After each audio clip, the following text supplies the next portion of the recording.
আব্দুল হাবিব দুলু ভাই, সাংগঠনিক সম্পাদক বিএনপি, জাতীয় নির্বাহী কমিটির সভাপতি, জেলা বিএনপি লালমনিরহাট। বিশেষ অতিথি হিসেবে আমাদের অনেক ভাইরা এসছেন, সবাইকে শুকরিয়া জানাই। সভাপতিত্ব করছেন জনাব আব্দুল হাকিম।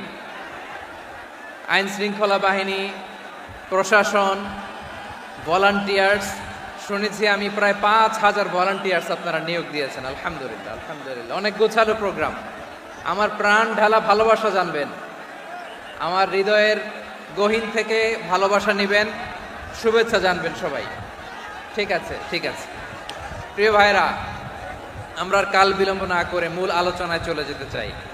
আজকে যে টপিকের উপর আমি কথা বলবো, টপিকটা হচ্ছে peaceful coexistence and communal harmony, শান্তিপূর্ণ সহাবস্থান এবং সাম্প্রদায়িক সম্প্রীতি। আমাদের বাংলাদেশে সাম্প্রদায়িক সম্প্রীতি আছে না নাই?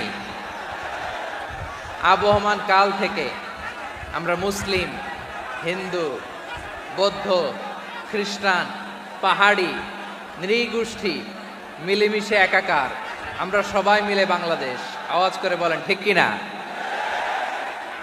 আমাদের পারস্পরিক সম্প্রীতি, ভালোবাসা, সৌহার্দ্যপূর্ণ আচরণ, বোঝাপড়া, এটা বেশ মজবুত, বেশ মজবুত।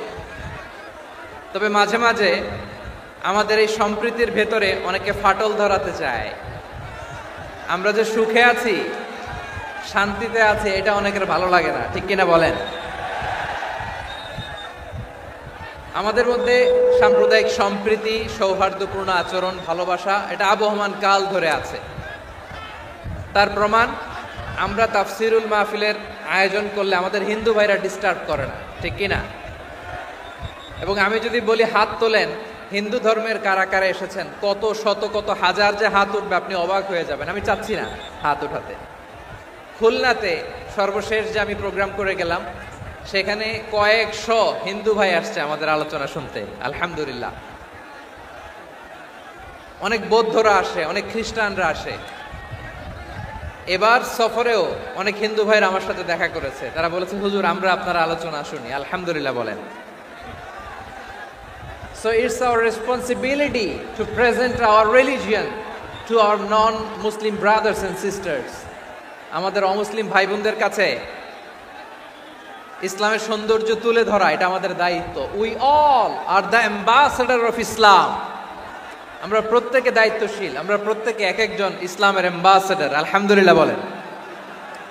এজন্য এমনভাবে দ্য বিউটি অফ ইসলাম, ইসলামের সৌন্দর্য আমাদেরকে ফুটিয়ে তুলতে হবে, যাতে করে নন মুসলিমরা শাহাদা পড়ে, কালিমা পড়ে মুসলমান হয়ে যায়। অনেক নন মুসলিম ভাই বোন আমাদের হাতে শাহাদা পড়ে, কালিমা পড়ে মুসলমান হয়েছে, অনেক। সো আমরা যেন ইসলামের বিউটিটাকে তুলে ধরতে পারি এবং এই যে সম্প্রীতি, এটাকে যেন আমরা অটুট রাখতে পারি। আদতে আদতে বাংলাদেশের ইতিহাস বলে আমাদের দেশে কোনো দাঙ্গা নাই। আছে?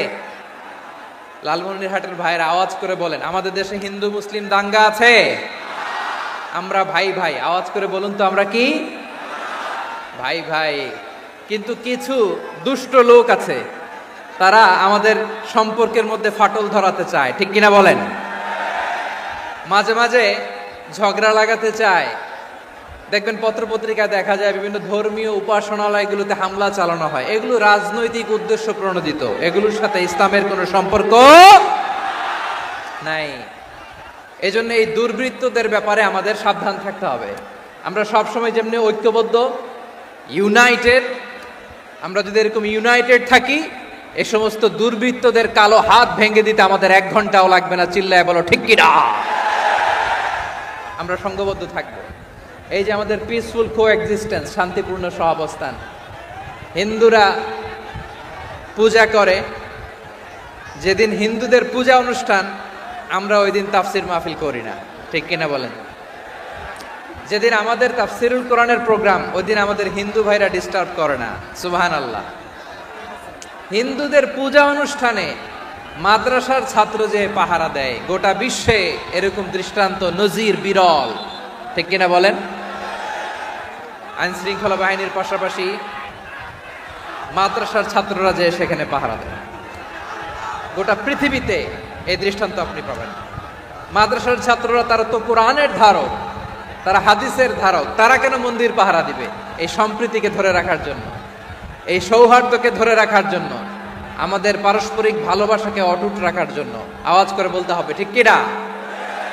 এখন বলেন, আমাদের এই ভালোবাসা অটুট থাক আমরা চাই কি চাই না? আমরা হিন্দু মুসলিম মিলেমিশে শান্তিপূর্ণ সহাবস্থান, সাম্প্রদায়িক সম্প্রীতি, লালমনিরহাটের ভাইয়ের আওয়াজ করে বলুন, এই সাম্প্রদায়িক সম্প্রীতি আমরা চাই কি চাই না? আল্লাহ এই দেশকে তুমি বরকতময় করো, বাংলাদেশকে তুমি শান্তিময় করো। আওয়াজ করে সবাই বলেন আমিন।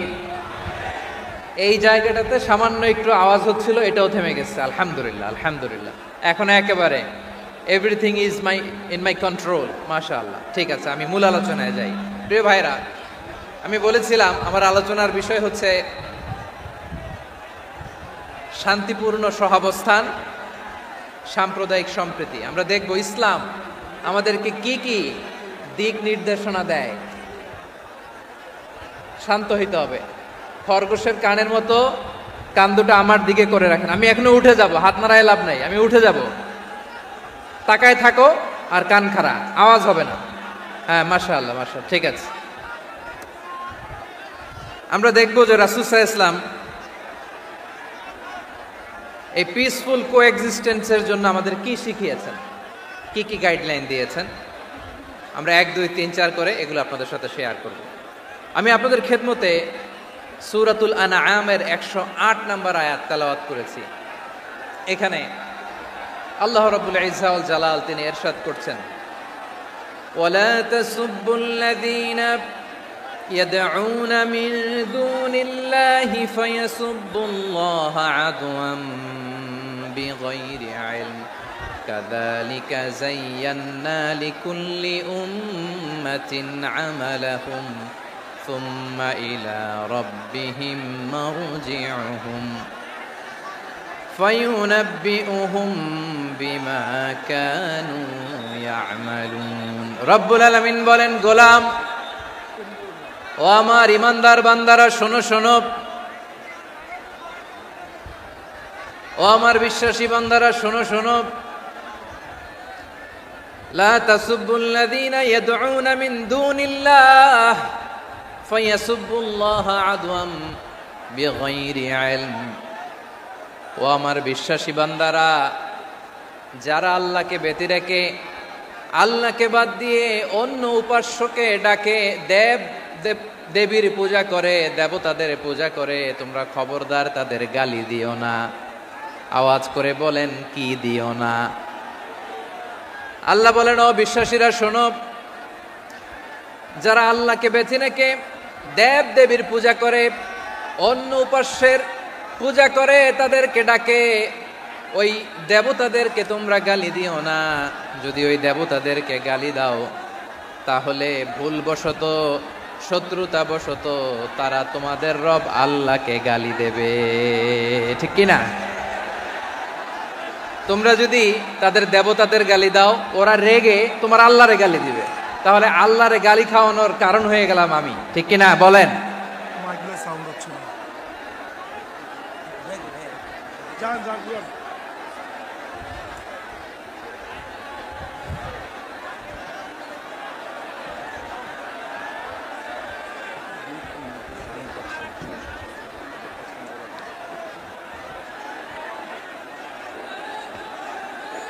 সম্মানিত ভাইয়েরা, এত বিশাল প্রোগ্রাম, মাইকের একটা সেটআপ থাকে, তারগুলো অনেক সময় নড়ে যায়, ধাক্কা ধাক্কিতে ডিসপ্লেস হয়, একটু ঝামেলা হবে।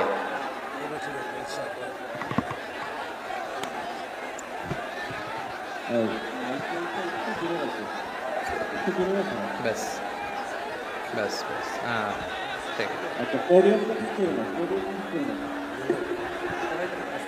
ঠিক আছে। একটু একটু সমস্যা হবে মাঝে মাঝে, আপনারা শান্ত থাকলে, শান্ত থাকতে হবে। এইভাবে সাউন্ড নাই, এই নাই, এই বলতে বলতে আমার সময়ও নাই, উঠে যেতে হবে, এগুলো বোকামি।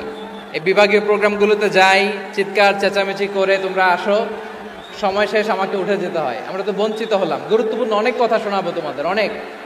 প্রিয় ভাইরা, আপনারা শান্ত হয়ে বসুন, শান্ত হয়ে। রব্বুল আলামিন বলেন, খবরদার বিশ্বাসীরা, আল্লাহ ছাড়া যারা অন্যান্য উপাস্যদেরকে ডাকে, দেবতাদেরকে ডাকে, তাদেরকে তোমরা গালি দিও না। ওই সমস্ত দেবতাদেরকে যদি তোমরা গালি দাও তাহলে তারা আল্লাহকে গালি দিবে, ঠিক কিনা বলেন? আমরা দেবতাদের গালি দিলে ওরা আল্লাহকে গালি দিবে। রব্বুল আলামিন বলেন, খবরদার দেবতাদেরকে গালি দিও না, তাহলে ওরা তোমার রব আল্লাহরে গালি দেবে। প্রতিটি জাতির জন্য তাদের কাজকে আমি আল্লাহ সুশোভিত করে রেখেছি। তারা সবাই একদিন আমার কাছেই ফিরে আসবে। এরপর আমি রব্বুল আলামিন তাদের আমলনামা তাদেরকে জানিয়ে দেব। সুবহানাল্লাহ পড়ে। প্রিয় ভাইয়েরা, আল্লাহ তাআলা বলেছেন, খবরদার গালি দিও না। আদেশটা কার? আওয়াজ করে বলেন তো। হিন্দুদের দেবতা দেবদেবীদেরকে গালি দেওয়া যাবে না। আওয়াজ করে বলুন প্রিয় ভাইয়েরা, এই আদেশটা কার? এই আপনাদের গলার আওয়াজ। অন্য ধর্মের দেবতাদেরকে যে গালি দেওয়া যাবে না, এই আদেশটা কার? আরো জোরে বলুন, কার? গালি দিবেন কোন দেবতাকে? দিবেন? যদি দেন তাহলে ওরা আল্লাহরে গালি দিবে। তাহলে আল্লাহরে গালি খাওয়াইলো কে? আপনি, ঠিক কিনা বলেন? আমি আল্লাহকে গালি খাওয়ানোর কারণ হলাম, কারণ আমি যদি গালি না দিতাম ওরা আমার রবকে গালি দিত না। আওয়াজ করে বলেন ঠিক কিনা? তাহলে প্রিয় ভাইয়েরা, ইসলাম আমাদেরকে শিখায়, সূরাতুল আনআমের 108 নম্বর আয়াত থেকে আমরা বুঝলাম, কোন ধর্মকে ছোট করা যাবে না। অন্য ধর্মকে ছোট করা মানে ইসলামকে ছোট করা। অন্য ধর্মের দেবতাকে গালি দেওয়া মানে আল্লাহকে গালি খাওয়ানো। আওয়াজ করে বলেন ঠিক কিনা? খবরদার, এটা করা যাবে না। আর অন্য ধর্মের দেবতাকে যদি আপনি গালি দেন, ওরা ইসলাম থেকে দূরে সরে যাবে। যাও ইসলামের প্রতি আকৃষ্ট হয়েছিল আর কোনোদিন ইসলামের ধারে কাছে আসবে না। আওয়াজ করে বলেন ঠিক কিনা? এজন্য কখনো কোনোদিন অন্য ধর্মের দেবতাদেরকে গালি দেয়া যাবে না। অন্য ধর্মের কোনো দেবতাদেরকে আমরা গালি দিব না, গালি দিব না, বরং ইসলামের beauty, the beauty of Islam, ইসলামের সৌন্দর্যকে আমরা তুলে ধরব। আমরা যদি বিশ্বনবী সাল্লাল্লাহু আলাইহি ওয়াসাল্লামের জীবনের দিকে তাকাই, তাহলে আমি দেখব বিষ্ণু ঈসা ইসলাম মক্কাতে কিংবা মদিনাতে অন্য ধর্মের লোকদের সাথে খুব পিসফুলি লাইফ লিড করেছেন। হোক মুশরিক, হোক খ্রিস্টান, হোক ইহুদি, বিশ্বনবী সবার সাথে মিলেমিশে ছিলেন। আলহামদুলিল্লাহ বলেন। ইসলাম হচ্ছে পিসফুল রিলিজিয়ান। অন্য ধর্মের প্রতি সহনশীলতার সবক ইসলাম আমাদেরকে দেয়। কিন্তু প্রতিটি মুসলিমের এটা মনে রাখতে হবে, আল্লাহর কাছে পছন্দনীয় গ্রহণযোগ্য ধর্ম, জীবনাদর্শ একটি, সেটা হচ্ছে ইসলাম। আওয়াজ করে বলেন সেটা কি? লালমনিরহাটের ভাইয়েরা আওয়াজ করে বলুন, আল্লাহর কাছে মনোনীত ধর্ম একটি, সেটা কি? এজন্য রব্বুল আলামিন বলেন, ইন্নাদ দীনা ইনদাল্লাহিল ইসলাম, আল্লাহর কাছে মনোনীত গ্রহণযোগ্য অ্যাকসেপ্টেড ধর্ম মতাদর্শ একটা, সেটা হলো ইসলাম। ইসলাম ছাড়া অন্য কোনো ধর্ম যদি কেউ তালাশ করে, তার ওই ধর্ম আল্লাহ গ্রহণ করবে না। ومن يبتغي غير الإسلام دينا فلن يقبل منه وهو في الآخرة من الخاسرين. Whoever seek anything except Islam, that won't be accepted from him, and he will be loser in the day of judgment. কিয়ামতের দিন ইসলাম ছাড়া কেউ যদি অন্য কোনো ধর্ম তালাশ করেছে দুনিয়াতে, তার এই মতাদর্শ গ্রহণ করা হবে না। and he will be loser, সে হবে লুজার, ক্ষতিগ্রস্ত। হাই হাই কোম্পানির ম্যানেজার, ওর আমও শেষ, সালাও শেষ। আওয়াজ করে বলেন ঠিক কি না? এজন্য ইসলাম পেয়ে আমরা খুশি না বেজার? প্রত্যেক নামাজ শেষে আমরা আল্লাহরে বলি, আল্লাহ রাদিতু বিল্লাহি রাব্বা ওয়া বিল ইসলামি দীনা ওয়া বি মুহাম্মাদিন নাবিয়ান ওয়া রাসূলা। ও আল্লাহ, তোমারে রব হিসেবে পেয়ে আমরা খুশি। ও আল্লাহ, ইসলামকে ধর্ম হিসেবে পেয়ে আমরা খুশি। বিশ্বনবীকে আমাদের রাসূল পেয়ে আমরা খুশি। ঠিক কিনা বলেন? ইসলাম ছাড়া অন্য কোনো ধর্ম আমরা গ্রহণ করব না, ঠিক কিনা বলেন? আল্লাহর কাছে অ্যাকসেপ্টেড রিলিজিয়ান একটা, সেটা ইসলাম। তো বিশ্বনবী সাল্লাল্লাহু আলাইহি ওয়াসাল্লাম মক্কাতে কিংবা মদিনাতে খুব পিসফুলি এক্সিস্ট করেছেন, যে কোনো ধর্মের সাথে মিলেমিশে চলেছেন। তার প্রমাণ আমরা যদি রাসূল সাল্লাল্লাহু আলাইহি ওয়াসাল্লামের বায়োগ্রাফির দিকে তাকাই, তাহলে দেখব তিনি মুশরিকদের সাথে পিস ট্রিটি করেছেন, শান্তি চুক্তি, পিস ট্রিটি, পিস এগ্রিমেন্ট। আপনারা হুদাইবিয়ার সন্ধির নাম শুনেছেন? আমার লালমনিরহাটের কলিজার টুকরা ভাইয়েরা, হুদাইবিয়ার সন্ধির নাম আপনারা শোনেন নাই? 6ষ্ঠ হিজরিতে বিষ্ণু ঈসা ইসলাম মুশরিকদের সাথে এই ট্রিটি করেছেন, চুক্তি। কাদের সাথে? মুশরিকদের সাথে। আমরা তো মুসলমান বসতে পারি না, আমরা দুই মুসলিম ভাই একসাথে বসে চা খেতে পারি না, গল্প করতে পারি না। বিষ্ণু ঈসা ইসলাম মুশরিকদের সাথে ট্রিটি করেছেন, হুদাইবিয়ার সন্ধি। এই সন্ধির আগে মক্কা থেকে কেউ মদিনায় যেতে পারে না, মদিনা থেকে কেউ মক্কায় যেতে পারে না। কিন্তু এই সন্ধির পরে ট্রাফিক স্বাভাবিক হয়ে গেল, মক্কার লোকেরা মদিনায় আসতে পারে, মদিনার লোকেরা মক্কায় আসতে পারে। এটাকে বলে সুলহে হুদাইবিয়া, the peace agreement of Hudaibiya, শান্তি চুক্তি। আমরা পৃথিবীতে এখন অনেক শান্তি চুক্তির নাম শুনি, এগুলো সব the piece treaty of Hudaibiya থেকে কপি করা। আল্লাহু আকবার। তাহলে বিশ্বনবী সাল্লাল্লাহু আলাইহি সাল্লাম তিনি যে শান্তিপূর্ণ সহাবস্থানে বিশ্বাসী ছিলেন, মুসলমানেরা যে অন্য ধর্মের প্রতি সহনশীল, তার প্রমাণ হচ্ছে এই পিস ট্রিটি। শুধু তাই নয়, মাইকের সাউন্ডটা একটু বাড়াই দিতে হবে, খুব দুর্বল, একটু মজবুত করতে হবে, আর একটু ক্লিন করতে হবে, আর সবগুলা জায়গায় সাউন্ড যাচ্ছে কিনা একটু ক্রস চেক করতে হবে। হ্যাঁ, পাবেন, দিচ্ছে mike operator, he is trying his level best, দিচ্ছে। মাইক অপারেটর যিনি আছেন, প্রতিটি জায়গায় প্রতিটি সাউন্ড বক্সে যেন আওয়াজ পাওয়া যায়, একটু ক্রস চেক করেন, সাউন্ডটাকে একটু স্ট্রং করে দেন। হ্যাঁ, ঠিক আছে, মাশাআল্লাহ। এদিকে তাকান, এদিকে। মক্কার পার্ট গেল, পিস এগ্রিমেন্ট করলেন, শান্তি চুক্তি। বিষ্ণু ঈসা ইসলাম মদিনায় যে কি করলেন? মদিনায় যে বিষ্ণু ঈসা ইসলাম মদিনা চার্টার করলেন, মদিনা সনদ, সাহিফাতুল মদিনা, এটার বলে মদিনা চার্টার। যে ওয়েস্টে, ইউরোপে, আমেরিকাতে তারা অনেক চার্টার করে, এই সব চার্টার মদিনা চার্টার থেকে কপি করা। আওয়াজ করে পড়েন সুবহানাল্লাহ। বিষ্ণু ঈসা ইসলাম মদিনায় গেলেন, মদিনাতে মুসলিম, মুশরিক, ইয়াহুদি, এই 3 ধর্মের লোক মিলে, সব স্টেক হোল্ডার যারা আছে সবাইকে নিয়ে বিষ্ণু ঈসা ইসলাম মদিনা চার্টার করলেন, মদিনা সনদ। পড়েন সুবহানাল্লাহ। শুধু তাই নয়, মক্কাতে বিশ্বনবী পিস এগ্রিমেন্ট করলেন, শান্তি চুক্তি মুশরিকদের সাথে। মদিনাতে যে বিশ্বনবী মদিনা চার্টার করলেন, মদিনা সনদ করলেন ইহুদিদের সাথে।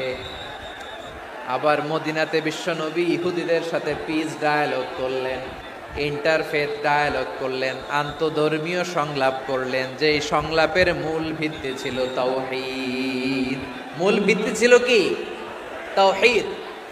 বিশ্বনবী ইহুদিদেরকে ডাকলেন, আহ্বান করলেন, কুল ইয়া আহলাল কিতাবি তাআলাউ ইলা কালিমাতিন সাওয়াইন বাইনানা ওয়া বাইনাকুম আল্লা না'বুদা ইল্লাল্লাহ ওয়া লা নুশরিকা বিহি শাইআন ওয়া লা ইয়াত্তাখিযা বা'দুনা বা'দান আরবাবাম মিন দুনিল্লাহ ফাইন তাওয়াল্লাউ ফাকুলু আশহাদু বিআন্না মুসলিমুন।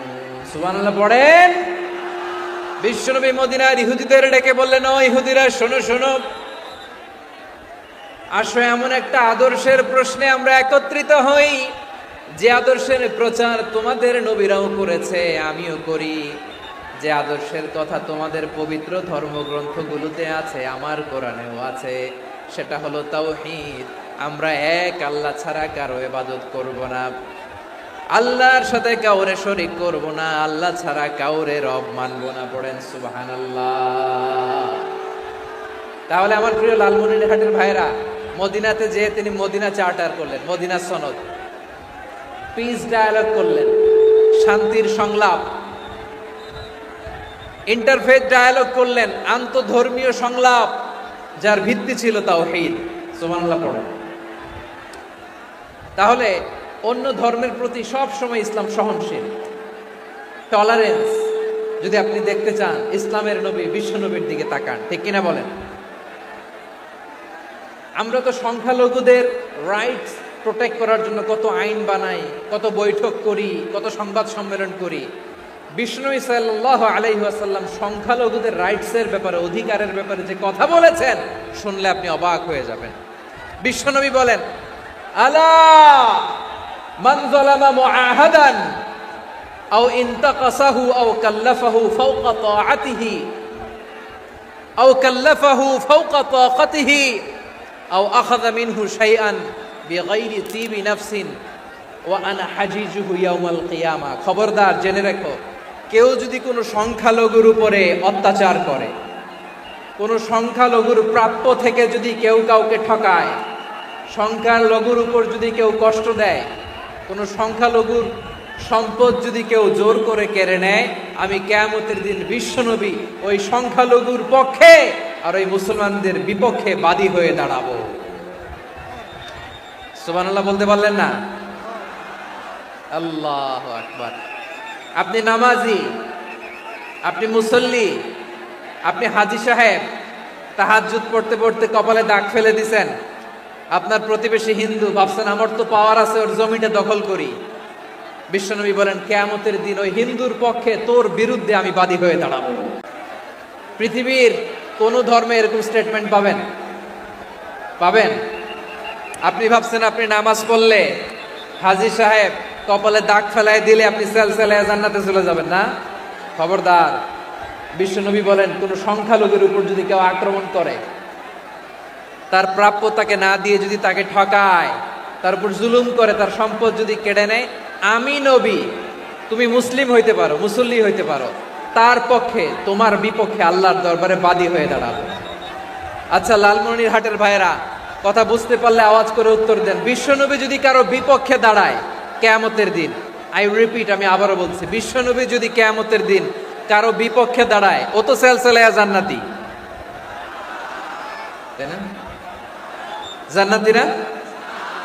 যে নবীর সুপারিশ ছাড়া জান্নাতের গেটও দেখা যাবে না, ওই নবী যদি বলে তোর বিপক্ষে আমি বাদী হয়ে দাঁড়াবো, ওই জান্নাতে আর ঢোকার কোনো সুযোগ আমাদের থাকবে?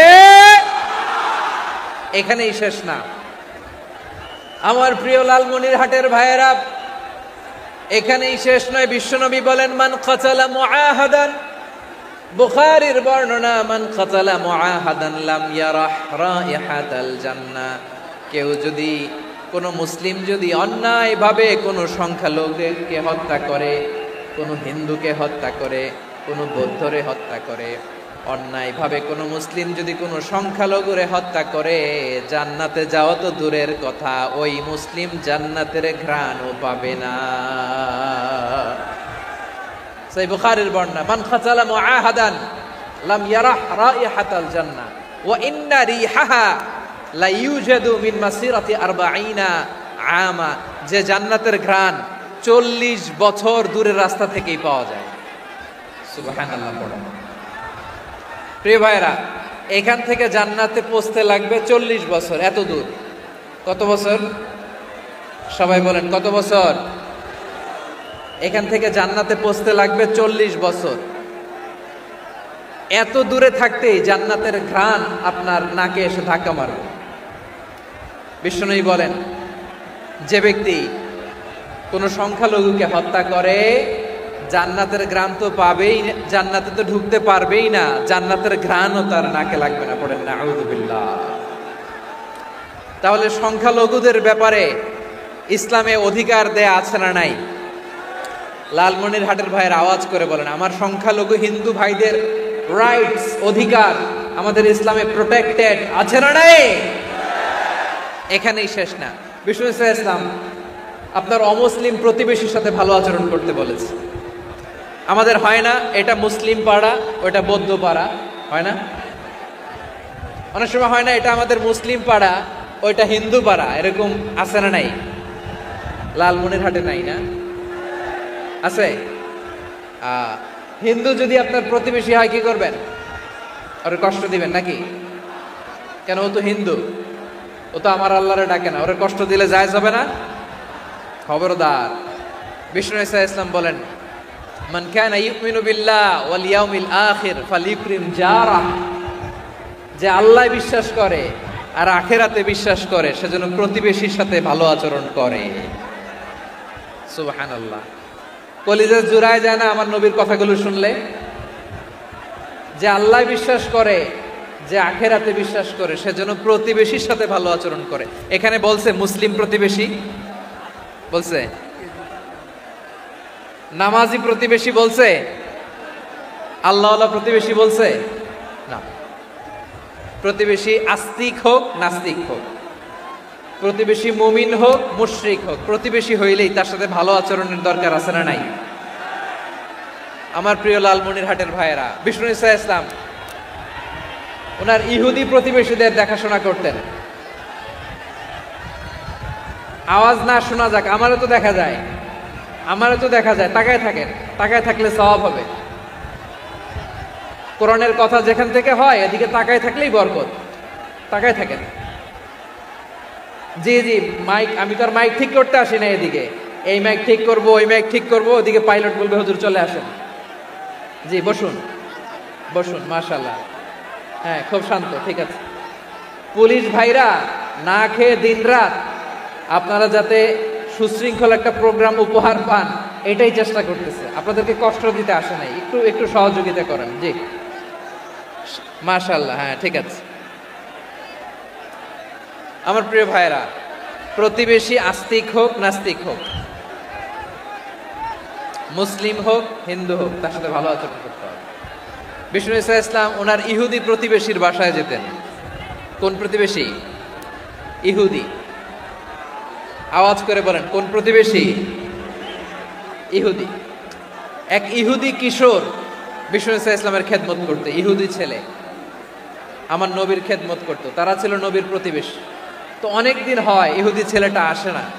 বিশ্বনবী খোঁজ দিলেন, ঘটনা কি? একটা ইহুদি ছেলে না আমার খেদমতে আসতো, ছেলেটা কই? খোঁজ নিয়ে জানলেন ছেলেটা অসুস্থ। বিষ্ণু ঈসা ইসলাম ওই ইহুদির বাড়িতে চলে গেলেন ওই ছেলেটাকে দেখা করার জন্য, ভিজিট করার জন্য। সুবহানাল্লাহ পড়বেন না? গেলেন, যে দেখে ইহুদি ছেলেটা মুমূর্ষ, জান জান যায় যায় ভাব, বিছানায় পড়ে আছে, তার বাবা দাঁড়ানো। বিশ্বনবী তার মাথার পাশে বসলেন, মাথায় হাত বুলিয়ে দিলেন আর ছেলেটাকে বললেন, আসলিম, হে ইহুদি ছেলে, আসলিম, ইসলাম ধর্ম গ্রহণ করো। তো ছোট্ট ছেলে ভাবে আমরা ইহুদি, এখন ইসলাম ধর্ম গ্রহণ করলে আব্বা যদি বকা দেয়, ফানাযারা ইলা ওয়াজহি আবি, ছেলেটা তার বাবার চেহারার দিকে তাকালো, দেখে আব্বা কি কয়। আব্বা যদি বলে তাইলে ইসলাম ধর্ম গ্রহণ করবে। ইহুদি ছেলেটা তার বাবার দিকে যখন তাকালো, ওর বাবা বলে, আতি আবুল কাসিম, আবুল কাসিম যা বলে তাই করো। আবুল কাসিম হচ্ছে বিষ্ণু ঈসা ইসলামের একটা কুনিয়াত, উপনাম। আমার রাসূলের বড় ছেলের নাম ছিল কাসেম। যেমন দেখবেন আমাদের এলাকায় কারো ছেলের বড় ছেলের নাম যদি হয় আব্দুল্লাহ, এরা আব্দুল্লাহর বাপ বলে ডাকে। কারো বড় মেয়ের নাম যদি হয় ফাতেমা, এরা কি ডাকে? ফাতেমার বাপ বলে না? তো বিষ্ণু ঈসা ইসলামের বড় ছেলের নাম ছিল কাসেম। ইহুদি বাবা বলল, আতি আবুল কাসেম, আবুল কাসেম যা বলে তাই শোনো, মানে মোহাম্মদ যা বলে তাই শোনো। এই কথা শুনে ছেলে সাহস পাইছে, ছেলে আবার পড়তে আরম্ভ করলো, আশহাদু আল্লাহ ইলাহা ইল্লাল্লাহ ও আশহাদু আন্না মুহাম্মাদার রাসূলুল্লাহ, পড়েন আল্লাহু আকবার। বিশ্বনবীর আহ্বান শুনে ওই আহ্বানে সাড়া দিয়ে ইহুদি ছেলে শাহাদা পড়ে মুসলমান হয়ে গেল। তার হৃদয়টারে ঈমানের নূর দিয়ে আলোকিত করে দিল কে? প্রিয় ভাইরা, এবার রাসূল সাল্লাল্লাহু আলাইহি ওয়াসাল্লাম বের হয়ে আসলেন ঘর থেকে আর বললেন, আলহামদুলিল্লাহিল্লাযী আনকাযাহু মিনান নার, প্রশংসা সে আল্লাহর যে আল্লাহ জাহান্নামে চলে যাচ্ছিল প্রায় এমন একটা লোককে মুহূর্তের মধ্যে কালেমায়ে শাহাদাতের বদৌলতে জান্নাতি বানায় দিলেন। আওয়াজ করে পড়েন সুবহানাল্লাহ। এই হাদিস থেকে আমরা কি শিখলাম? What is the moral of the story? এক নম্বর স্টোরি হলো, প্রতিবেশী ইহুদি হোক হিন্দু হোক, যাবেন, সুসম্পর্ক রাখবেন, উপহার দিবেন, বিপদে পাশে দাঁড়াবেন, তাইলেই তো আপনাদের প্রতি, মুসলমানদের প্রতি তারা আকৃষ্ট হবে, ঠিক কিনা বলেন? আপনি যদি হিন্দুদের সাথে বৌদ্ধদের সাথে নাই মিশেন, নাস্তিকের কাছে নাই যান, তো ইসলামের সৌন্দর্যটা ওরা বুঝবে কেমনে? আমার অনেক হিন্দু পরিচিত ভাই আছে, ওরা আমাদের ইফতারির প্রোগ্রামে এসে একসাথে ইফতারি করে। অনেক মদখোর আমার সাথে বসে একসাথে ডিনার করে, হাফ প্যান্ট পরা, গলায় স্বর্ণের চেইন, হাতে স্বর্ণের ব্রেসলেট, আইসা আমার সাথে ডিনার করছে, আছে এরকম। গাঁজাখোর, আমি বলে আসো, welcome welcome to my dinner, আসো বসো, বসলেই তো আমি ওর ডিএনএ, চিন্তার ডিএনএ চেঞ্জ করে দেওয়ার সুযোগ পাবো, চিল্লায় বলো ঠিক কিনা? আসতে হবে আমার কাছে। Our door is open, the door of Islam is open 24/7। সব সময় আমাদের ইসলামের দরজা আমার অমুসলিম ভাইদের জন্য খোলা আছে না নেই? এই হাদিস থেকে দুইটা শিক্ষা। এক নম্বর শিক্ষা, প্রতিবেশী মুসলিম হোক অমুসলিম হোক, যান, অসুস্থ হইলে একটু আপেল নিয়ে যান, আঙ্গুর নিয়ে যান, কমলা নিয়ে যান, তাদের সাথে ভালো আচরণ করেন। ইসলামের বিউটি দেখে, সৌন্দর্য দেখে অবাক হবে, নসিব ভালো হলে কোনোদিন কালিমা পড়ে মুসলমান হয়ে যাবে, ঠিক কিনা বলেন? তাহলে অমুসলিমের সাথে ভালো সম্পর্ক। বিশ্বনবী ইহুদির বাড়িতে গেলেন, ইহুদির বাড়ি, আর আমার মুসলমান ভাই আমার কাফের বলে, এরকম আছে না নাই? মুসলিম মুসলিমরা দেখতে পারে না, সহ্য করতে পারে। বিশ্বনবী সাল্লাল্লাহু আলাইহি ওয়াসাল্লাম ইহুদির বাড়িতে গেলেন, এটা একটা শিক্ষা। আরেকটা শিক্ষা হলো, ভাইয়েরা ধাক্কা মেরে এসে সামনে এসে কি লাভ? প্রোগ্রাম তো শেষ হচ্ছে, এখনই শেষ হচ্ছে। তো এই যে আমাদের বকশি ভাই ওয়াদা নিল, হাত তোলালো, মিম বলে এত কথা বলল, তো আমি জেলায় জেলায় যে খালি হাত নাড়াই তোমাদের জন্য নাকি? হ্যাঁ, হাত নাড়াই শুধু। এই ধাক্কাইতে ধাক্কাইতে এদিকে এসে হাত নাড়াইতেছে, হয়েছে তো, দেখলাম তো, ঠিক আছে, মাশাআল্লাহ, অনেক সুশৃঙ্খল, অন্যান্য যে কোনো জেলার জন্য সুশৃঙ্খল। আমার দিকে তাকাও, আমার দিকে তাকাও, ঠিক আছে। এই যে দাঁড়িয়ে আছে, একটা ছেলে নড়ে না, দেখছেন? মাশাআল্লাহ মাশাআল্লাহ মাশাআল্লাহ। হ্যাঁ, এইভাবেই। আর কয়েকটা মজাদার কথা আছে, শোনো। এই হাদিস থেকে আমাদের শিক্ষা হলো, আমার প্রতিবেশী যেই ধর্মের হোক আমি সম্পর্ক রাখবো। অসুস্থ হলে যাব, কি বলেন ভাইরা? যাবেন না? যাবেন না আপনারা? আচ্ছা, 2 নম্বর শিক্ষা হলো, বিষ্ণু ঈসা ইসলামের খাদেম ছিল ইহুদি, এতদিন খেদমত করলো, একদিনও বিশ্বনবী ওরা কালিমার দাওয়াত দেয় নাই। কারণ কি? বিশ্বনবী একটা ভালো সময়ের অপেক্ষা করতেছিলেন, প্রপার টাইমিং। দাঈর কাজ হচ্ছে দাঈ ইলাল্লাহ, সে হচ্ছে সুযোগ সন্ধানী। দাঈ সুযোগ খোঁজে, কখন দাওয়াত দিলে ব্যাটে বলে হবে, ঝোপ বুঝে কোপ মারে, ঠিক কিনা বলেন?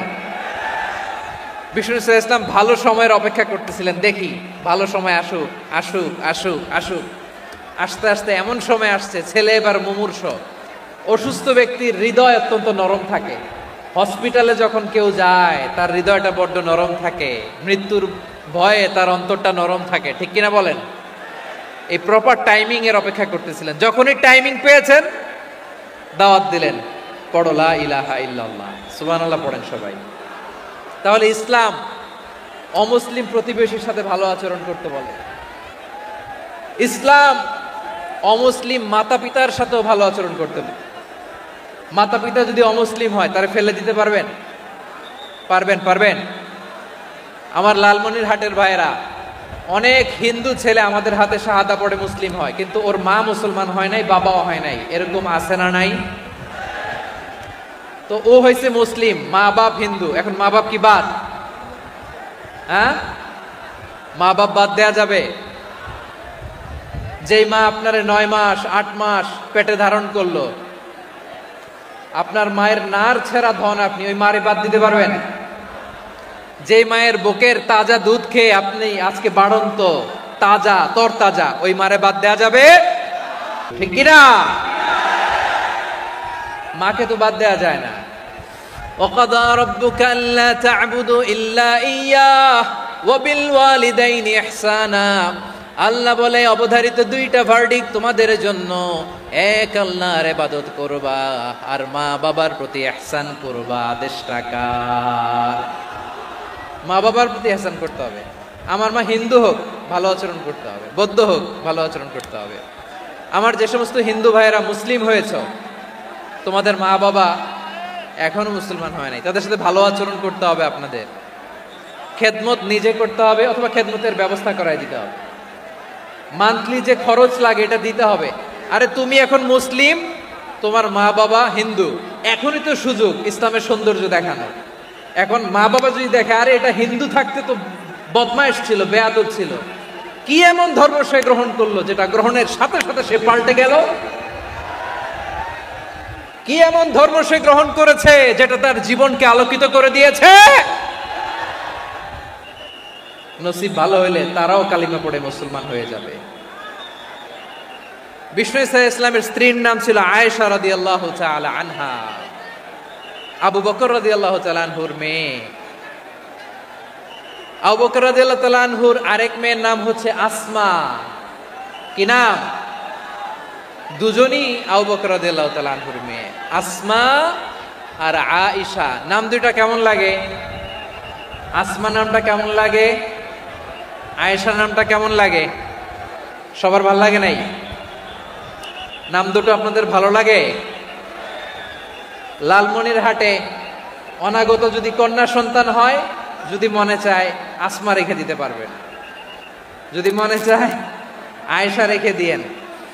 দেশে বিদেশে এয়ারপোর্টে রাস্তাঘাটে শুধু বলে হুজুর একটা নাম দেন, আমার ছেলের একটা নাম দেন, মেয়ের একটা নাম দেন। তো আমার মনে আছে যশোরের আবদিনের মাহফিলে আমি একটা দুইটা নাম দিয়েছিলাম। আজকে লালমনিরহাটের এই প্রোগ্রামে কন্যা সন্তান যদি হয় দুটা নাম দিলাম, আসমা কিংবা আয়েশা। ইনশাআল্লাহ পড়েন। দুজন বোন, এক মায়ের না, বাবা এক মা দুজন। আয়েশা রাদিয়াল্লাহু তাআলা আনহার মায়ের নাম উম্মে রুমান, আর আসমা রাদিয়াল্লাহু তাআলা আনহার মায়ের নাম কুতাইলা বিনতে আব্দুল উজ্জা। আবু বকর রাদিয়াল্লাহু তাআলা আনহু 4টা বিয়ে করেছিলেন। তো একই ঘটনা ঘটেছে এই ফ্যামিলিতে। আসমা ইসলাম ধর্ম গ্রহণ করে মুসলিমা, কিন্তু তার মা কুতাইলা মুশরিকা। আই রিপিট, বোঝার জন্য আমি আবারও বলি, আসমা রাদিয়াল্লাহু তাআলা আনহা মুসলিমা, আর আসমার মা কুতাইলা, আওয়াজ করে বুঝে থাকলে বলেন, আসমার মা মুশরিকা। তার মানে মেয়ে মুসলিম, মা অমুসলিম। ভেজাল আছে না নাই? কিন্তু কুতাইলা আর ধৈর্য ধারণ করতে পারে না। নার ছেড়া ধন, কলিজার টুকরা ধন, কলিজার টুকরা সন্তান। আসমারে দেখতে বড্ড মন চায়। সাইয়েদনা আসমা রাদিয়াল্লাহু তাআলা আনহা মক্কা থেকে হিজরত করে মদিনায় চলে গেলেন হুদাইবিয়ার পর। যখন মক্কা মদিনার ট্রাফিক স্বাভাবিক হলো, মক্কার লোক মদিনায় যায়, মদিনার লোক মক্কায় আসে। কুতাইলা কলিজার টুকরা সন্তান আসমারে দেখার জন্য কিছু উপহার নিয়ে বিশাল মরু পথ পাড়ি দিয়ে মক্কা থেকে মদিনায় যায়। সুবহানাল্লাহ বলেন। এখন মা আসছে মেয়ের সাথে দেখা করতে, মেয়ে তো আর দেখা দেয় না। মেয়ে ভাবছে আমার মা তো মুশরিকা, অপবিত্রা, তার সাথে কি দেখা দেয়া যাবে? বিশ্বনবীর দরবারে চলে গেলেন। সুবহানাল্লাহ বলেন। কি সৌভাগ্যবান ছিল তারা, মাসলা জানার দরকার হলেই নবীর দরবারে চলে যেত। ঘরে বউয়ের সাথে ঝগড়া হলে নবীর দরবারে চলে যেত।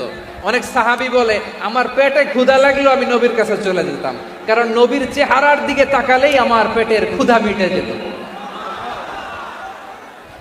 সাইয়েদনা আসমা রাদিয়াল্লাহু তাআলা আনহা বিশ্বনবীর কাছে চলে গেলেন, যে বললেন ইয়া রাসূলুল্লাহ ইয়া হাবিবাল্লাহ ইন্না উম্মি কাদিমাতুন ইলাইয়া ওয়া হিয়া রাগিবা। আমার মা মক্কা থেকে অনেক দূর মরুর পথ পাড়ি দিয়ে উপহার সামগ্রী নিয়ে মদিনায় আমার সাথে দেখা করতে এসেছে গো নবী। আমার জানতে বড্ড ইচ্ছে হয় আমি আমার মুশরিকা মায়ের সাথে একটু দেখা করতে পারবো কিনা। আফা আসিলুহা, আগে যেমনি আমি আমার মায়ের সাথে ভালো আচরণ করতাম, যেমনি আমি আমার মায়ের সাথে সদাচরণ করতাম গো নবী, এখন আমি মুসলিমা, মা মুশরিকা, এখনো কি আগের মতো সদাচরণ করতে পারবো নাকি? বিশ্বনবী বললেন, নাম সিলিহা, হ্যাঁ রে আসমা, অবশ্যই অবশ্যই। আগে ঠিক যেমন তুমি তোমার মায়ের সাথে ভালো আচরণ করতে, এখনো তেমনি আগের মতো ভালো আচরণ করবা।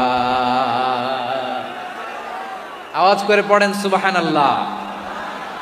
কি ইসলাম আমরা পেয়েছি! কত ব্রড মাইন্ডেড আমাদের ইসলাম, কত ওপেন মাইন্ডেড ইসলাম, কত ওপেন আপ করতে পারে, চিন্তা করতে পারে। বিষ্ণু বললেন, হ্যাঁ অবশ্যই, নাম সুলিহা, আগে যেমনি ভালো আচরণ করছো আসমা, এখন ওই রকমই করো, পারলে আরো বাড়াই করো। সুবহানাল্লাহ বলেন। তাহলে আমার যে হিন্দু ভাইয়েরা, হিন্দু বোনেরা, ইমানের বদৌলতে দৌলতে আপনি ধন্য হয়েছেন, আপনার আম্মা আব্বা এখনো মুসলমান হয় নাই, তাদের জন্য দোয়া করেন, তাদের জন্য দোয়া করেন, আল্লাহ যেন তাদেরকেও ইমানের দৌলত দান করে। আমরা সবাই পড়ি আমিন। হ্যাঁ, মদের বোতল দিলে পারবেন না।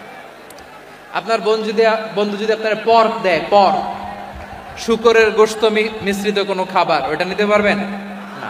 হালাল যে কোনো জিনিস নিতে পারবেন। বিশ্বনবী সাল্লাল্লাহু আলাইহি ওয়াসাল্লাম অমুসলিমদের দেয়া হাদিয়া গ্রহণ করতেন। কেমন নবী ছিলেন! আমার নবীরে চিনে নেন, আমার নবীর অ্যাটিটিউড জেনে নেন। বিষ্ণু ইসা ইসলাম যখন কোনো জনপদে যেতেন, 3টা অপশন নিয়ে যেতেন। প্রিয় ভাইয়ের আওয়াজ করে বলতে হবে, কোন জনপদে গেলে আমার নবীর অপশন থাকতো কয়টা? আমার মতো 3 আঙ্গুল উঁচু করে দেখান আর বলুন, আমার নবী কোন জনপদে গেলে কয়টা অপশন নিয়ে যেতেন? 1 নাম্বার অপশন, আসলিম তাসলাম। নতুন এলাকায় গেলে বলতেন আসলিম তাসলাম, ইসলাম ধর্ম গ্রহণ করো, শান্তিতে থাকবা, আমার ভাই হয়ে যাবো, আমরা ভাই ভাই, ইসলাম মানো, আমরা ভাই ভাই। অপশন নাম্বার কত? 1। যদি বলে না ইসলাম মানবো না, ওকে, অপশন নাম্বার 2, মুসলিম হওয়ার দরকার নাই, লা ইকরাহা ফিদ্দিন, ইসলামে কোনো বাড়াবাড়ি নাই। খ্রিস্টান আছো থাকো, বৌদ্ধ আছো থাকো, ইহুদি থাকতে চাও থাকো, কিন্তু আমরা যেহেতু রিজিওনাল সুপার পাওয়ার, আমাদের আন্ডারে থাকো, ট্যাক্স দিয়া থাকো, এটার বলে জিজিয়া। আলেম যারা আছেন বুঝবেন, এটার আরবিতে কি বলে? জিজিয়া। You pay us the tax, we will give you the security. তোমরা ট্যাক্স দিবা, আমরা সিকিউরিটি দিব, আমাদের আওতায় থাকবা, কেউ তোমাদেরকে আক্রমণ করতে পারবে না, আমরা নিরাপত্তা দিব। সুবহানাল্লাহ বলেন। এটা অপশন নাম্বার কত? আচ্ছা, বুঝে থাকলে বলেন, 1 নাম্বার অপশন কি ছিল? ইসলাম। ইসলাম মানো, শান্তিতে থাকবা, ভাই ভাই, আমরা ভাই ভাই। অপশন নাম্বার 2, ট্যাক্স দাও, আমরা নিরাপত্তা দিব, মুসলিম হওয়া লাগবে না। এখন 1 নাম্বারও মানে না, 2 নাম্বারও মানে না, মুসলিম হব না, ভালো, খ্রিস্টান থাকো, ট্যাক্স দাও, আমরা সিকিউরিটি দিব না, এটাও মানি না। বিষ্ণু বলেন, তাহলে তলোয়ার আমাদের আর তোমাদের মাঝে ফয়সালা করবে, মুসলিমও হব না, ট্যাক্স দিবা, নিরাপত্তা দিব, আমরা সুপার পাওয়ার, আমাদের আন্ডারে থাকবে, এইটাও না। তাহলে তোমাদেরকে তো আমরা বিশ্বাস করতে পারি না, কখন না কখন বিশ্বাসঘাতকতা করো, কার সাথে মিলে হাত মিলাও, তলোয়ার আমাদের মাঝে ফয়সালা করবে। তখন তিনি জেহাদের সশস্ত্র সংগ্রামের ঘোষণা দিতেন। সুবহানাল্লাহ পড়েন। দেখেন, পশ্চিমারা জেহাদকে এইভাবে চিত্রায়িত করে না, ওরা জেহাদ বলতে বুঝায় তলোয়ার, হাত কাটো, গলা কাটো না। জেহাদ সশস্ত্র সংগ্রাম 3 নম্বরে। অধিকাংশ ক্ষেত্রেই বিশ্বনবীর সুন্দর আচরণ দেখে, আরে আমার নবীর যে নুরানি চেহারা, অনেকে তো কেবল সিরেফ চেহারাটা দেখেই কালিমা পড়ে মুসলমান হয়ে গিয়েছে। যারা মুসলিম হয় নাই, তারা তাদের ইসলামেই বলবৎ ছিল, ট্যাক্স দিয়ে ইসলামের আন্ডারে ছিল। যারা এটাও মানে নাই, ওইটাও মানে নাই, তাদের বিরুদ্ধে জেহাদ। বিষ্ণু ইসলাম 7ম হিজরিতে যখন খায়বার বিজয়ের পরে ইসলাম রিজিওনাল সুপার পাওয়ার হিসেবে আত্মপ্রকাশ করলো, বিশ্বনবী চিঠি লিখলেন অন্যান্য সুপার পাওয়ারের কাছে, রাষ্ট্রীয় চিঠি লেখে এক রাষ্ট্রপ্রধান আরেক রাষ্ট্রপ্রধানের কাছে, ঠিক কিনা বলেন? জানেন না আপনারা? এই যে 24-এর ছাত্র নাগরিক অভ্যুত্থানে, এই অভ্যুত্থান যখন শুরু হয়, আমি তখন সাউথ আফ্রিকাতে, একটা স্ট্যাটাস দিয়েছিলাম, কোটা নয়, গোটা দেশ সংস্কার করা লাগবে। শুধু বাংলাদেশ নয়, সারা বিশ্বের বাংলা ভাষাভাষী লোকেরা এই আন্দোলনের সাথে সমর্থন তারা করেছে, এটাকে সাপোর্ট করেছে, তারা সমর্থন দিয়েছে। আমাদের ইউনাইটেড আরব আমিরাতের বাংলাদেশি ভাইয়েরা তারা সেখানে রাস্তায় নেমে এসেছিল, জানেন? ওইখানে ডেমনস্ট্রেশন করা যায় না, সেখানকার সরকার তাদেরকে যাবজ্জীবন দিয়েছিল। তখন আমাদের এই যে প্রধান উপদেষ্টা ডক্টর মোহাম্মদ ইউনূস সরাসরি G2G বলে, এটারে G2G, government to government, G2G, উনি চিঠি লিখলেন যে তাদেরকে, ইউর হাইনেস, হে সম্মানিত আমির, আপনি আমার এই চিঠির কারণে আমার সম্মানে এই 53 জন বাংলাদেশিকে মাফ করে দেন। এই চিঠির বদৌলতে বেকসুর খালাস পেয়ে গিয়েছিল আমাদের ভাইরা, জানেন না এই ঘটনা আপনারা? তাহলে গভর্নমেন্ট টু গভর্নমেন্ট চিঠি দেওয়া হয়। সপ্তম হিজরিতে বিষ্ণু ইসলাম সব সুপার পাওয়ারের কাছে চিঠি দিলেন, রোমান সম্রাটের কাছে, পারস্য অধিপতির কাছে, মিশরের অধিপতির কাছে, সবার কাছে চিঠি লিখলেন। চিঠির ভাষা ছিল এরকম, মিন মুহাম্মাদিন রাসূলিল্লাহ ইলা মুকাওকিস আযীমিল কিবত, মুহাম্মদ রাসূলুল্লাহর পক্ষ থেকে মিশরের বাদশার কাছে, আসলিম তাসলাম, ইসলাম মানো শান্তিতে থাকবা, সালামুন আলা মান ইত্তাবাআল হুদা, শান্তি তার জন্য যে হেদায়েতের অনুসরণ করে। সুবহানাল্লাহ পড়েন। তো এই চিঠি অনেকে ভালোভাবে রিসিভ করেছে, অনেকে এই চিঠি পাওয়ার পরে নবীর কাছে আবার ইন রিটার্ন উপহার পাঠিয়েছে। কি পাঠিয়েছে? উপহার। মিশরের বাদশা মুকাওকিস তিনি বিশ্বনবীকে বিশাল এক উপহারের ডালি পাঠিয়েছেন। মিশরের বাদশা মুকাওকিস ছিলেন ধর্মে খ্রিস্টান। লালমনিরহাটের ভাইয়েরা আওয়াজ করে বলেন, মিশরের বাদশা ধর্মে কি ছিল? খ্রিস্টান। কি উপহার দিয়েছিল আমার নবীকে? শুনতে মনে চায়? আওয়াজ নাই লালমনিরহাটের গলায়, শুনতে মনে যায়? 1000 স্বর্ণ মুদ্রা, 1000 স্বর্ণ মুদ্রা। 2টা খ্রিস্টান দাসী, একজনের নাম মারিয়া বিনতে শামউন আল কিবতিয়া, আরেকজনের নাম সিরিন বিনতে শামউন আল কিবতিয়া। একজন খ্রিস্টান দাস 20 থান কাপড় জামা বানানোর জন্য, আমরা নবী যেন সেলাই করে জামা বানাতে পারে এজন্য 20 থান কাপড়, 20 থান ফাইন গার্মেন্ট। সুবহানাল্লাহ পড়বেন না? এরপরে একটা গাধা যেটার নাম ছিল উফাইর, আর একটা খচ্চর, এটার নাম ছিল দুলদুল। খচ্চর চিনেন?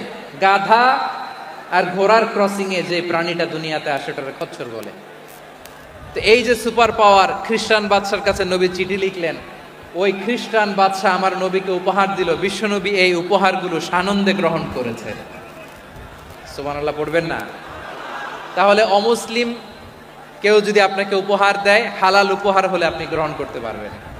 অনুরূপভাবে পারস্যের বাদশা, রোম সম্রাট বিশ্বনবীকে উপহার পাঠিয়েছেন। আমার নবী সবগুলো উপহার, গিফট গ্রহণ করেছেন। সুবহানাল্লাহ বলেন। তাহলে প্রিয় লালমনিরহাট, আওয়াজ করে বলুন, ইসলাম কি ন্যারো মাইন্ডেড রিলিজিয়ন না ব্রড মাইন্ডেড? আম্মাজান আয়েশার কাছে মাসালা জানতে চায় মেয়েরা, হে আম্মাজান, অগ্নি উপাসকেরা তাদের ঈদের দিন নওরোজের সময় আমাদেরকে পাখি দেয়, নেওয়া যাবে? উনি বললেন, ওরা জবাই করে দিলে নেওয়া যাবে না, কিন্তু ওরা যদি ফলমূল এরকম খাবার দেয় এগুলো নেওয়া যাবে। তার মানে অমুসলিমদের দেয়া উপহার এটা গ্রহণ করা যায়। সুবহানাল্লাহ বলেন। শুধু তাই নয়, বিষ্ণু ঈসা ইসলাম অমুসলিমদের সাথে আর্থিক লেনদেনও করেছেন, ফিনান্সিয়াল ডিলিং করেছেন। অমুসলিমদের সাথে প্রয়োজনে আপনি ফিনান্সিয়াল ডিলিং করতে পারবেন। আমরা প্রায় দেখি বাজারের মিষ্টির দোকানগুলো আমার হিন্দু ভাইদের। লালমনিরহাটে মিষ্টির দোকান, দইয়ের দোকান কারা চালায়? হিন্দুরা চালায় না। তারপরে যে বারবার শপ, চুল কাটে যে নাপিত, অধিকাংশ নাপিতের দোকানে কারা? আমার হিন্দু ভাইরা। তা আপনি চুল কাটতে পারবেন কিনা? পারবেন কিনা বলেন? পারবেন। তার দোকান থেকে দই মিষ্টি কিনতে পারবেন কিনা? হ্যাঁ, আমার মুসলিম ভাইয়ের দোকান থাকলে ওইটারে আমি বেশি প্রায়োরিটি দিব, ঠিক কিনা? কিন্তু যদি তাদের সার্ভিস নিতে চান, প্রোডাক্ট নিতে চান, পারবেন। তার দলিল সহিহ বুখারী, আম্মা জান আয়েশা রাদিয়াল্লাহু তাআলা আনহা বলেন, ইশতারা রাসূলুল্লাহ সাল্লাল্লাহু আলাইহি ওয়াসাল্লাম মিন ইয়াহুদিন তুআমান ওয়া রাহানাহু দিরআহু মিন হাদিদ। রাসূল সাল্লাল্লাহু আলাইহি ওয়াসাল্লাম এক ইহুদির কাছ থেকে, কার কাছ থেকে? সবাই বলে নাই, কার কাছ থেকে? আমার নবী, পেয়ারা নবী এক ইহুদির কাছ থেকে জব কিনেছিল, জব, বার্লি, যেটা দিয়ে রুটি বানায়। ওই জবের দাম দেওয়ার টাকা পয়সা নবীর কাছে ছিল না, ফলে নবী ওনার একটা পোশাককে মর্গেজ রেখেছিলেন, মর্গেজ, বন্ধক, যে এখন এটার দাম দিতে পারবো না, কয়েক কেজি বার্লি নিয়ে যাই আর বন্ধক হিসেবে আমার জামাটা রেখে গেলাম, যেদিন দাম দিব ওই দিন জামাটা ছুটায় নিয়ে যাব। সুবহানাল্লাহ পড়বেন না? বাকিতে নিছিলেন, বাকিতে।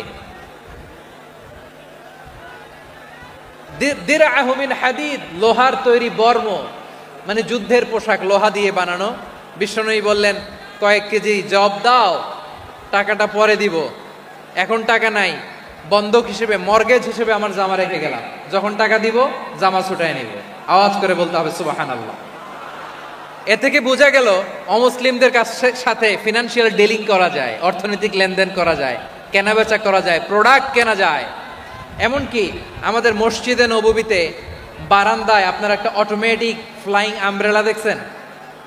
সূর্য যখন বাড়ে মসজিদে নববীর বারান্দায় ইয়ার্ডের মধ্যে অটোমেটিক্যালি কিছু আমব্রেলা আছে, সাঁ করে খুলে যায়, আর সূর্যের তাপ লাগে না। আবার সন্ধ্যাবেলায় এই আমব্রেলাগুলো ওরা ক্লোজ করে ফেলে, দেখেন নাই না? দেখছেন? এই মসজিদে নববীকে সর্বোচ্চ উন্নত মানের কনস্ট্রাকশন ইনফ্রাস্ট্রাকচারে ডেভেলপ করার জন্য কর্তৃপক্ষ কিছু অমুসলিম ইঞ্জিনিয়ারের, ডিজাইনারের সহায়তা নিয়েছিল। সুবহানাল্লাহ বলেন। কোন দলিলের ভিত্তিতে? এই দলিলের ভিত্তিতে যে বিষ্ণু ঈসা ইসলাম অমুসলিমদের সাথেও লেনদেন করেছেন। আওয়াজ করে বলতে হবে আল্লাহু আকবার। শুধু তাই নয়, ইন কেস অফ ইমার্জেন্সি, প্রয়োজনে ইসলামের খাতিরে, ইসলামকে সামনের দিকে এগিয়ে নিয়ে যাওয়ার জন্য অমুসলিমদের সাপোর্ট নেওয়া জায়েজ আছে। সুবহানাল্লাহ বলেন। অমুসলিমদের সাপোর্ট নেয়া, তাদের থেকে অর্থ নেয়া, পলিটিক্যাল সাপোর্ট, পলিটিক্যাল অ্যাসাইলাম নেওয়া জায়েজ আছে। আমাদের অনেক বিশ্ববরেণ্য দায়ীরা আমেরিকায় অস্থায়ীভাবে অ্যাসাইলাম নিয়ে থাকে, নিজের দেশে গেলে ফাঁসিতে ঝুলাই দিবে। যুগ যুগ ধরে দায়ীদের উপরে এরকম অত্যাচার আর নির্যাতন আছে না নাই? মিশরের অনেক দায়ীরা পাশ্চাত্যে যেয়ে থাকে। এই যে তারা পলিটিক্যাল অ্যাসাইলাম নিয়ে থাকে, রাজনৈতিক আশ্রয়, এটা জায়েজ আছে না? এটা যে জায়েজ আছে তার প্রমাণ স্বয়ং বিশ্বনবী সাল্লাল্লাহু আলাইহি ওয়াসাল্লাম পলিটিক্যাল সাপোর্ট নিয়েছিলেন অমুসলিমদের কাছ থেকে। সুবহানাল্লাহ বলেন। খুব মজাদার একটা ঘটনা শুনবেন। আপনাদের আগ্রহ দেখে তো মনে হয় না শোনার ইচ্ছা আছে। আছে? আছে? গলায় জোর আছে? লিল্লাহি তাকবীর, লিল্লাহি তাকবীর, নারায়ে তাকবীর। মাশাআল্লাহ।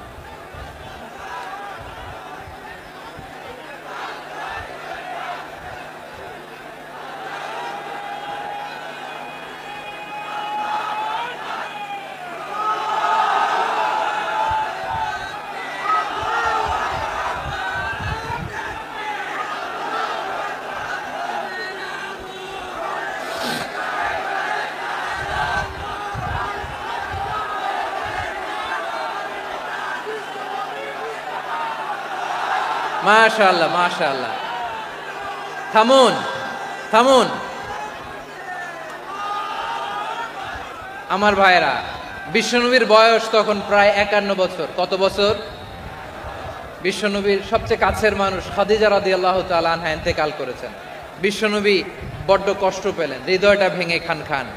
যিনি ঘরের ভেতরে বিশ্বনবীকে সান্ত্বনা দিতেন, ভালোবাসা দিতেন, বাইরে গেলে কুরাইশরা বকাঝকা করে, অত্যাচার করে, কিন্তু আম্মাজান খাদিজা রাদিয়াল্লাহু তাআলা আনহা ঘরটারে এমন শান্তির নীড় বানায় রেখেছেন, এই ঘরের ভিতরে ঢুকলে বিশ্বনবীর কলিজাটা ঠান্ডা হয়ে যেত। এজন্য রব্বুল আলামিন বলেন, খাদিজা, ও আমার বান্দি খাদিজা, জান্নাতে এমন স্পেশাল একটা ঘর আমি তোমার জন্য রেডি করে রেখেছি। ওই ঘরের মধ্যে কোনো আওয়াজ নাই, ওই ঘরের মধ্যে কোনো নয়েজ নাই, ওই ঘরে কোনো বিশৃঙ্খলা নাই। কারণ মক্কার জমিনে আমার নবী কুরাইশদের বিশৃঙ্খলা, নয়েজ আর ঝামেলাগুলোকে উপেক্ষা করে যখন তোমার ঘরের ভিতরে ঢুকতো, ঘরটারে তুমি শান্তির নীড়, ঠান্ডা, নীরব, নিস্তব্ধ, নিঝুম আর শান্তির নীর বানিয়ে রেখেছো। এজন্য জান্নাতে স্পেশাল একটা শান্তির নীর আমি তোমারে উপহার দেব। ওই প্রিয়তমা স্ত্রী খাদিজা ইন্তেকাল করলেন, বিশ্বনবীর হৃদয় ভেঙে খান খান। আবার ওনার চাচা আবু তালেব ইন্তেকাল করলেন, যিনি পলিটিক্যাল শেল্টার দিতেন নবীকে। কে দিতেন? আবু তালেবের ভয়ে, বিশ্বনবীর এই চাচার ভয়ে কোনো মুশরিক নবীর গায়ে হাত দেওয়ার সাহস পায় নাই। এখন স্ত্রীও নাই, চাচাও নাই, নবীকে আশ্রয় দেওয়ার কেউ নাই, নবীর চারদিকে অন্ধকার। নবী এখন কই যাবেন? আমার পেয়ারা নবী নতুন স্টেশন খুঁজতেছেন, নতুন দাওয়াতি প্ল্যাটফর্ম খুঁজতেছেন। তিনি যায়েদ বিন হারেসা রাদিয়াল্লাহু তাআলা আনহুকে নিয়ে মক্কার পাশের একটা নেইবরিং সিটি তায়েফে চলে গেলেন। কোথায় চলে গেলেন? লালমনিরহাটের ভাইয়ের আওয়াজ করে বলেন, কোথায় গেলেন? তায়েফে চলে গেলেন দিনের দাওয়াত দেওয়ার জন্য। কি দেওয়ার জন্য? নাকি জমি কিনতে গেছিলেন? জমি কিনতে? দুনিয়ার যশ খ্যাতির জন্য? নিজের কোনো লাভের জন্য? তায়েফবাসীদেরকে জাহান্নামের আগুন থেকে বাঁচানোর জন্য। আওয়াজ করে বলতে হবে, ঠিক কিনা? বিশ্বনবী বিশাল মরুপথ, পাহাড়ি পথ পাড়ি দিয়ে তায়েফের মরুজমিনে গেলেন কোরআনের দাওয়াত নিয়ে, ইমানের দাওয়াত নিয়ে। কিন্তু তায়েফের লোকেরা বিশ্বনবীর দাওয়াতকে শুধু প্রত্যাখ্যান করেই থামে নাই, তারা বিশ্বনবীর সাথে অত্যন্ত খারাপ আচরণ করেছে, বিশ্বনবীকে শারীরিকভাবে হেনস্থা করেছে, আমার নবীকে শারীরিকভাবে অত্যাচার করেছে, আমার পেয়ারা নবীর গায়ে পাথর মেরেছে, বিশ্বনবীর গা বেয়ে ঝরঝর করে রক্ত ঝরেছে, নবী জামিনের মধ্যে লুটিয়ে পড়েছেন, আবার মেরেছে, আবার নবী হাঁটতে শুরু করলেন, পেছন থেকে আবার মেরেছে, আবার নবী রক্তাক্ত হয়ে জামিনের মধ্যে লুটিয়ে পড়লেন, আবার মেরেছে। বিশ্বনবীর মতো এত সুশ্রী মানব, বিশ্বনবীর মতো এত শুভ্র মানব, বিশ্বনবীর মতো এমন চমৎকার দেহাবয়ব দিয়ে রব্বুল আলামিন কাউকে বানান নাই। এরকম চমৎকার মানুষটাকে তারা তায়েফের ওই জমিনে রক্তাক্ত করেছে। বিশ্বনবী দুনিয়ার কোনো স্বার্থের জন্য সেখানে যান নাই, নিজের কোনো লাভের জন্য, প্রাপ্তির জন্য যান নাই, তায়েফবাসীদের জাহান্নামের আগুন থেকে বাঁচাতে গিয়েছেন। ঠিক কিনা বলেন? খেয়ে না খেয়ে দিনী প্রচারের কাজে নিজেকে দিয়েছ বিলিয়ে, তায়েফের কাফিরেরা চিনল না সে আলো, দুষ্ট ছেলেদের পিছু দিল লেলিয়ে, পাথরের আঘাতে ক্ষত বিক্ষত হয়ে সারা শরীর থেকে রক্ত ঝরে। হে রাসূল তোমাকে ভুলি আমি কেমন করে, হে রাসূল তোমাকে ভুলি আমি কেমন করে। পারেন না আপনারা? ধরুন আমার সাথে, হাজার ব্যথা বেদনার পরে ফিরে আসনি তুমি আপন ঘরে, দিনের আলো তুমি ছড়িয়ে দিতে চলে গেলে মদিনায় মক্কা ছেড়ে।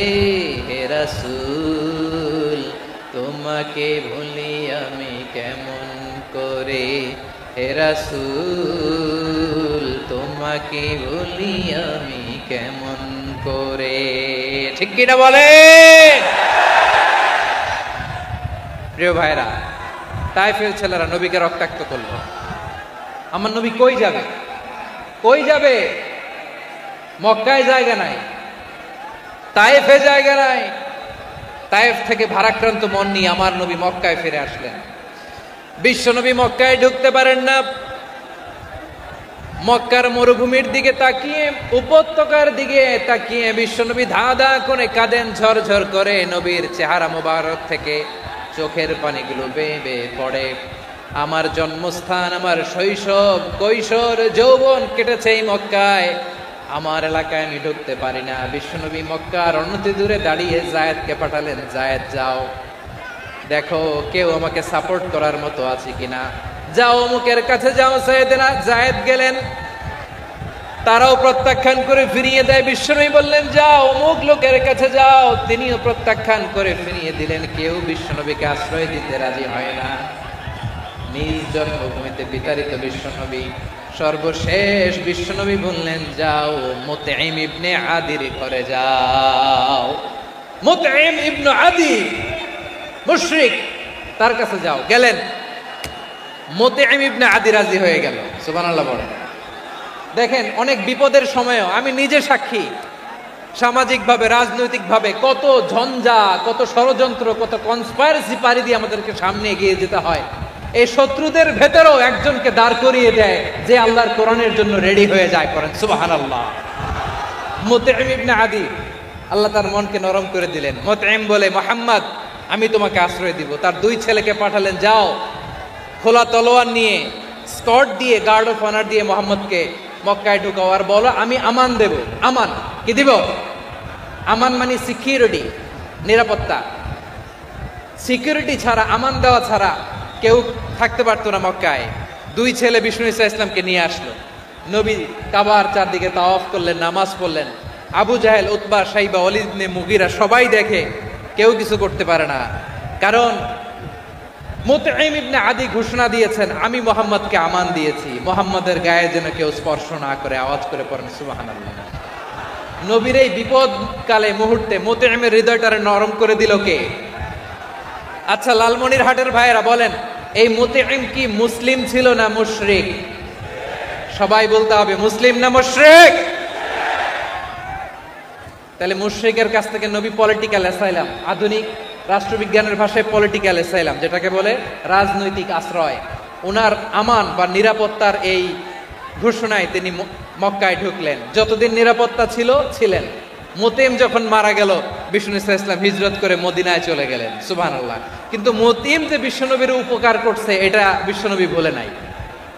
আমাদের অনেকে আছে উপকার করার পরে আর খেয়াল থাকে না, খাওয়ার পরে গলা দিয়ে নামলে আর খেয়াল থাকে না।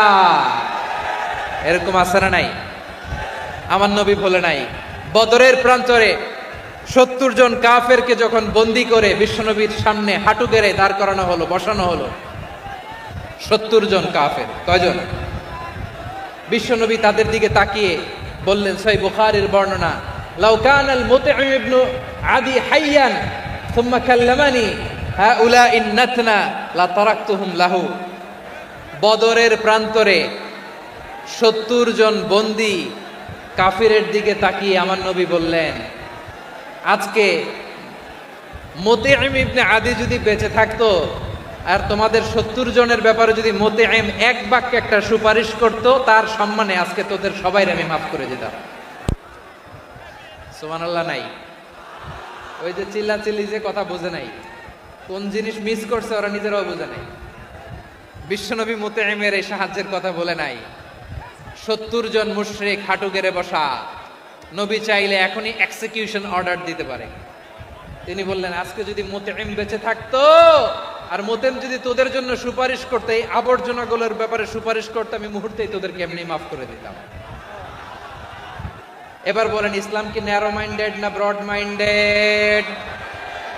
শুধু তাই নয়, যাকে যে সম্মান দেয়ার আমার নবী দিতেন, হোক আস্তিক হোক নাস্তিক, হোক মুসলিম হোক অমুসলিম। বিষ্ণু ঈসা ইসলাম যখন রোমান সম্রাটের কাছে চিঠি লিখেছেন, আমার প্রিয় লালমনিরহাটের ভাইরা অল্প কয়েক মিনিট কয়েকটা জরুরি কথা বলবো, এদিকে তাকান, এদিকে তাকান।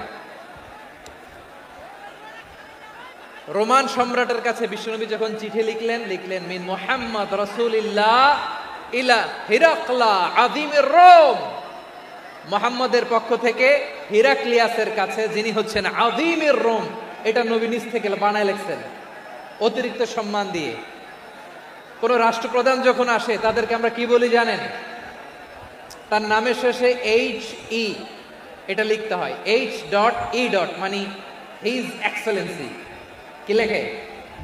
হিজ এক্সেলেন্সি অথবা ইউর হাইনেস, ইউর ম্যাজেস্টি। দেখেন বিশ্বনবী সাল্লাল্লাহু আলাইহি ওয়াসাল্লাম সব নবীদেরও নবী। তিনি একজন মুশরিক খ্রিস্টান সম্রাট, রোমান সম্রাটের কাছে চিঠি লিখতে যায় লিখতেছে, ইলা হিরাকলা আযীমের রোম, হিরাক্লিয়াসের কাছে আমার চিঠি, যিনি রোমের আযীম, হিজ হাইনেস, মানে রোমের অনেক সম্মানিত এক বাহাদুর। আওয়াজ করে বলেন সুবহানাল্লাহ।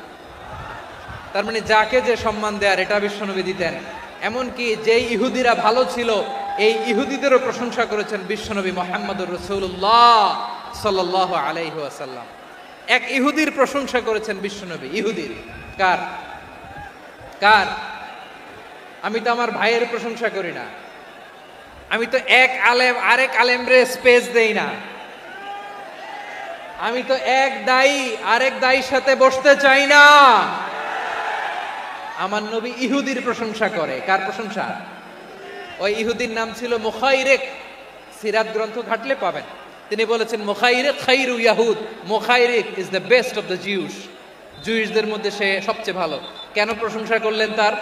এর কারণ মদিনা চার্টারে কথা ছিল সব ধর্মের মুসলিম, মুশরিক, ইহুদিরা মিলে মদিনাকে রক্ষা করবে।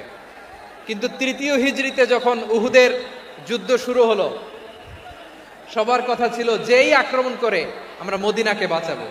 কোন শহরকে বাঁচাবো? মদিনাকে। কিন্তু কুরাইশরা যখন অ্যাটাক করলো, ইহুদিরা আর আসে না, ইহুদিরা আর বেরোয় না। বিষ্ণু বললেন, ওহে ইহুদিরা, তোমরা না চুক্তি করলে আমার সাথে যে মদিনা বাঁচাতে সবাই ঝাঁপিয়ে পড়বো, আসো। একটা ইহুদিও বেরোয় না, কেউ আসে না সেদিন, একজন ছাড়া। তার নাম মুখাইরেক। তার নাম কি? মুখাইরেক বাহাদুরের মতো ঘোর সাওয়ার হয়ে বেরিয়ে গেলেন এবং বললেন, গোটা ইহুদি সাম্রাজ্যের একজনও যদি না আসে, আমি মুখাইরেককে কেউ ঘরে আটকে রাখতে পারবে না। বেরিয়ে আসলেন, এসে বললেন, আমি মুহাম্মদের পক্ষে যুদ্ধ করব। আমি মারা গেলে আমার সম্পদ আমার উত্তরাধিকারীরা পাবে না, আমার সম্পদ তোমরা মুহাম্মদকে দিয়ে দিবা। সুবহানাল্লাহ বলেন। উহুদের ময়দানে 70 জন মুসলমান শহীদ হলো।